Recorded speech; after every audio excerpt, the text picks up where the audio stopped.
Pause. Podcast where the Konami code is alive and well. The console wars don't exist. Rings are just as valuable as coins. Pots are not safe from swords. Giant robots kick ass. And fireballs are a perfectly acceptable weapon in a fist fight. That's right. It's time for the Super Gamer Bros Podcast Ultra Hyper Alpha Super EX Double Impact Plus A Live. Settle in and let's get to gaming. Okay. Starts up. 3, 2, 1. 3, 2, 1. Show starts. Hello again, after so long. Are you going to intro the show now or what? Apparently I am. Go ahead, Cynic. Let's see you intro the show. Alright then. So, what? I have to do this 3, 2, 1 thing that you do before the camera comes on? We're already going. This is behind the scenes stuff. I'm just letting everybody in on it. We don't even do the Wayne's World like you missed the last couple. He goes 3, 2, 1, and okay. Well, you don't want to know all the backstage stuff. Fine. You can host this show. Well, you're putting me on the spot, so hello everyone. This is Nick. This is Nick with Super Gamer Bros. Cynic, as everyone else calls me. I'm here with my actual host, Gavin, who is called Slayton, and Cassandra, who is called Pocky. I'm not going to give them a chance to introduce themselves. I'm just going to say their names because that's how real hosts roll. Now, what were we here to talk about? That's a good thing for a host to know. Our favorite console exclusives, I think. Slayton, you have something to say about this? Okay, you fail at introing and hosting a show because you didn't recap what we talked about. You just passed over letting us talk as though you never intro yourself. We like to intro ourselves. You don't need to do that. No, we're rolling. You are so full of stuff. Okay, so yes, welcome to the show, guys. All this week we've been talking about console exclusivity, the issues it has, the good things, but there are good things to it. So today, since we pretty much already covered everything in 2 episodes, we want to talk about what our favorite console exclusive games were and are going to be, because there's a whole wide range of things. And so I'm going to start with Cassandra because she says one of her favorites isn't even out yet. Yeah, so I and have that makes plenty of sense. Explain yourself. So I bought a Switch originally because Shin Megami Tensei 5 was announced as an exclusive. But they announced this like right before the Switch had come out, right? So they're like, hey, SMT5, look at this cool ass trailer, and everyone's like, wait, what the hell's going on, right? And then it went dead, and now I'm getting it in like close to my birthday. It's been a while. I'm gonna be missing for the entire month. I ain't even gonna lie. I bought the Switch for Pokemon because I knew there was gonna be a real Pokemon game, as we like to call Sword and Shield. And I have bought some of the games that I didn't play, like Pikmin 3, and I have Pokemon Snap, and I have Smash Brothers. I did buy my Switch for a very particular game, and it was, I'm not gonna lie, Pokemon. So that's why I had it. Just like I bought my Xbox 360 knowing Mass Effect was on the way. So just get out of the way, get used to the game systems. So I understand your feel on that one because some of these games take forever. This one surprisingly took a very long time, and now seeing some of the trailers, I understand why. When it comes to the console exclusive I really loved, I always think back to the days like the Sonic games. I loved Sonic 3 and then Sonic and Knuckles. That was amazing. Amazing game, amazing gameplay. Back when they did good systems. And like pretty much the Dreamcast, all the games there, Sonic Adventure, Space Channel 5, Choo Choo Rocket, everything on that system was exclusive, and I just fucking loved it. Like, that was one of my favorite systems of all time, and I'm so mad that that's where they stopped.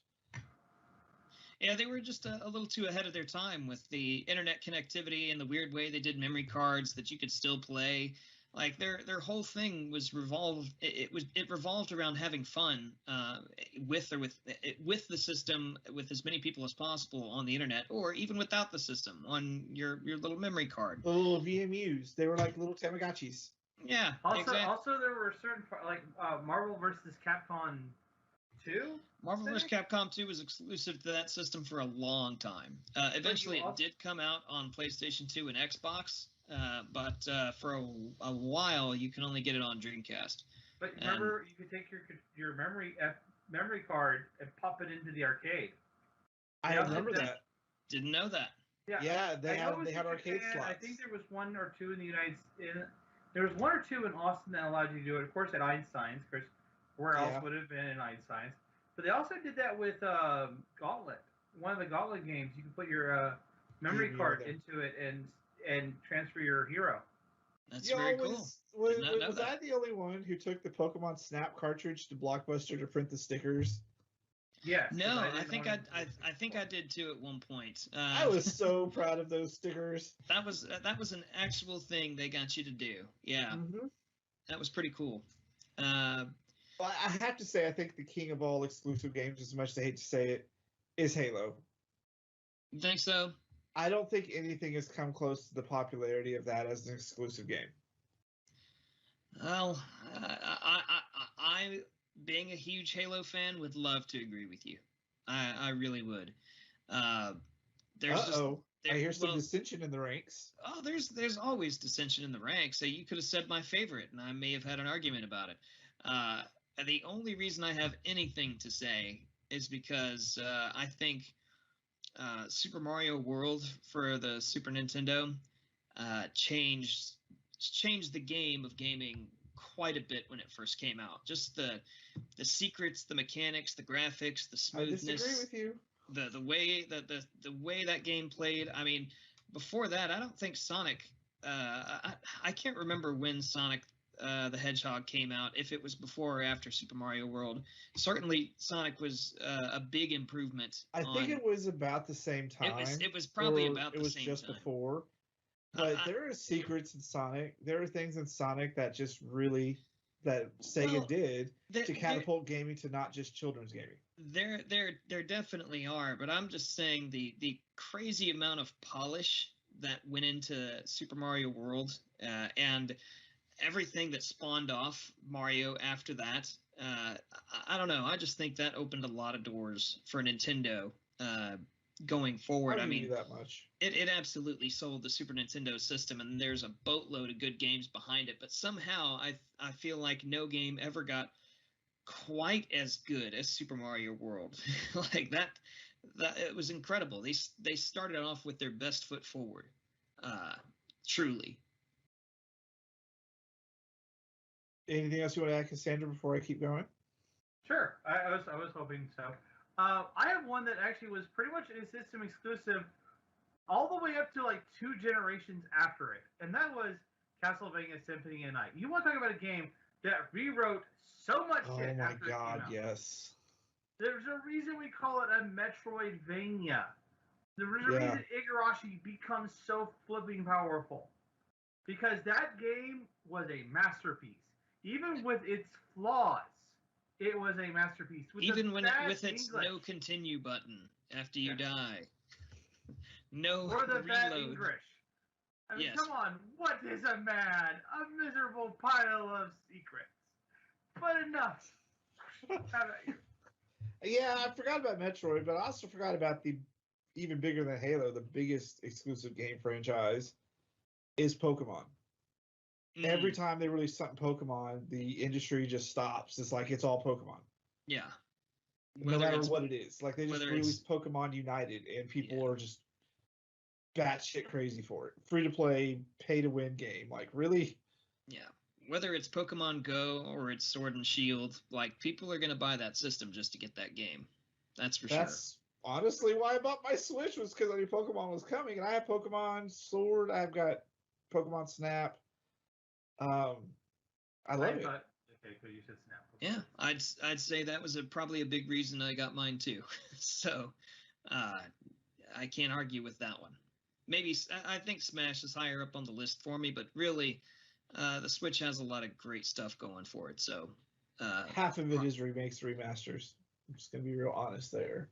Half of it is, and then you have crazy shit like Pokken Tournament, you know. Yeah, which I loved, but again, it was on the Wii. It's just a remastered game. Super fun. Doesn't mean it's not super fun, but true. Nintendo is the king of keeping their exclusives rehashed, and like it's almost as bad as Skyrim. I'll be honest, I didn't realize that Pokken Tournament had come out for the Wii U. I thought it was a Switch exclusive. Well, learn It's something new. old. Learn Yeah, something new every it day. was a Wii U. I remember that like being shut off. Like, it was like I think like the 3rd or 4th best reason to own a Wii U. Well, Yeah, and I was the just Wii- sitting there waiting yeah. for a Jigglypuff announcement. Well, Never the going to Wii- happen. No, the Wii U, I think that just goes to show you, though, that you need a better system, or else nobody's going to play your system exclusives. I certainly didn't. I would say is you didn't need a better system. You needed a better understanding and marketing of that system because Yes. nobody knew what the fuck the Wii U was. It was just is it an adapter? Because I even thought it was an adapter for the system, and I'm a person who flipping paid attention. Yeah. Instead, it was a whole new console, also with a very special controller. So Which is We all say special controller. a Yeah. very special, expensive controller. No, so I think Halo and Pokemon are the kings of exclusives. I know God of War is up there. I would say, did you forget God of War, sir? Yeah, but Yeah, it's nowhere near the popularity of Halo. And like you say Halo and people lose their mind. Everybody knows it. Like we went to the Halo Outpost and had the best time. And there were some hardcore Halo fans there. Yeah, I mean, you're gonna get your hardcore God of War fans, but they're not convention worthy. They're not out there. They're just we really like the game.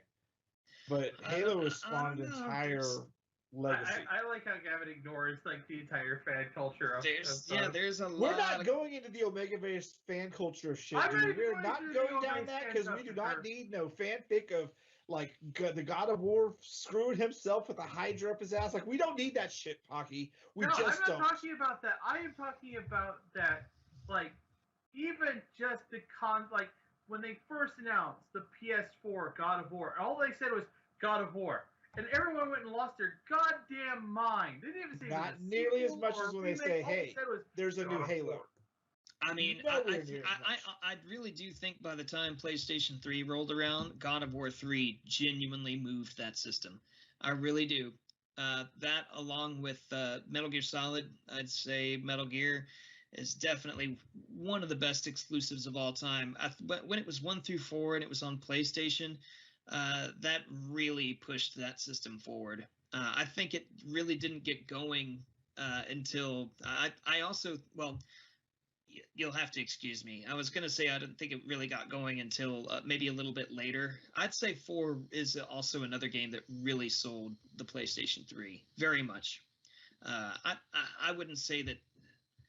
Well, no, yeah, I wouldn't say Metal Gear Solid 2 pushed the PlayStation 2 exclusively as far as it did, but I'd say it's one of the reasons. I think there's a lot of complaining around Raiden now, which is not very it's not even going to get into that character.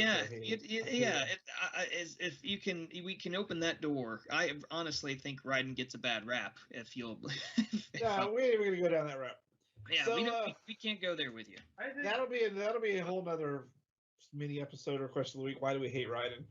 We'll figure that out. But right now, which can also be an argument as to why console exclusives are so good, is because hey, there's a whole topic just by how much you hate this character. And true. It was all exclusive. But we're out of time for this episode, and we're wrapping up our console exclusivity talk. It's been a lot of fun just chatting with you guys and going off topic today, which is super fun. I loved it.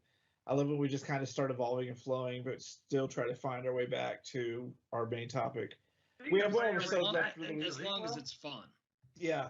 Well, it doesn't always have to be fun. It can be dramatic and whatever. Anyways, we have one more show left for the week, and we're just going to look back at the days where consoles came with a game and just kind of remember the fun of that and evaluate where that's at today and why it doesn't really happen very often. So stay tuned for the rest of the week. We hope you guys have enjoyed it. You'll see us every night, weekdays this fall at 7.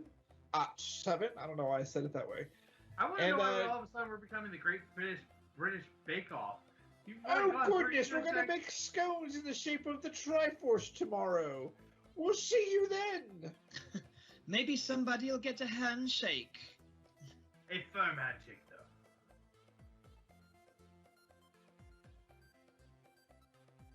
Yeah, because I realized we had kind of already discussed all these things in the first episode. Yeah, I wanted to know why all of a sudden we were like doing 2 episodes in one episode. I was like, Yeah, so this is gonna be our favorite exclusives. oh god. Yeah, because I know we have a question of that, so don't answer the question. No, I have a lot of favorite exclusives actually. My problem is a lot of them are really older when like. It'll be like reasons why you bought a system, stuff like Yeah. that, like your favorite exclusives. Oh god, one of my favorite exclusives isn't even out yet. That's the problem. Okay, It's this, literally yeah, the this is what we're reason talking I about. bought this. All right, are we ready? I don't know where the fuck Shelly went.